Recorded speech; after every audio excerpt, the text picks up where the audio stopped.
ইনকিলাব মঞ্চের সংগঠক ওসমান হাদির ওপর হামলার প্রধান অভিযুক্ত ফয়সাল করিম মাসুদ ও তার সহযোগী মোটরবাইক চালক আলমগীর হোসেন ভারতে পালিয়েছে বলে দাবি করেছেন অনুসন্ধানী সাংবাদিক জুলকারনাইন সাইয়ের। জুলকারনাইন তার ভেরিফাইড ফেসবুক পোস্টে উল্লেখ করে বলেছেন, ১২ ডিসেম্বর সন্ধ্যায় দুজনই ভারতের আসামের গুয়াহাটি শহরে পৌঁছেছে। তাদের সহযোগিতা করছেন আওয়ামী লীগ নেতা জাহাঙ্গীর কবির নানকের ব্যক্তিগত সহকারী মোহাম্মদ মাসুদুর রহমান বিপ্লব। সাংবাদিকের দাবি অনুযায়ী হামলাটি ছিল অত্যন্ত পরিকল্পিত।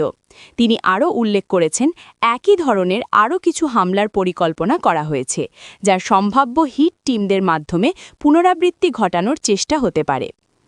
হামলার মূল অভিযুক্ত ফয়সাল করিম মাসুদ তার ঘনিষ্ঠ মহলে জানিয়েছে, ব্যবহৃত অস্ত্র জ্যামের কারণে সে মাত্র একটি গুলি করতে পেরেছে। মূল পরিকল্পনা ছিল 4টি গুলি ছড়ার। অন্যদিকে ফয়সালের মতো অস্ত্রধারী আর এক ক্যাডার চট্টগ্রাম নগর যুবলীগের সাবেক কার্যনির্বাহী সদস্য মোহাম্মদ সাজ্জাদকেও নজরে রাখার পরামর্শ দেওয়া হয়েছে।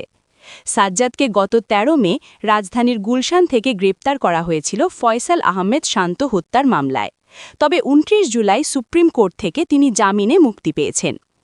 জুলকারনাইন সাইয়ের তার পোস্টে আরও বলেছে, বিভিন্ন মামলায় জামিন পাওয়া নিষিদ্ধ সংগঠনের অস্ত্রধারী ক্যাডারদের বর্তমান অবস্থান ও কর্মকাণ্ড তদারকি জরুরি।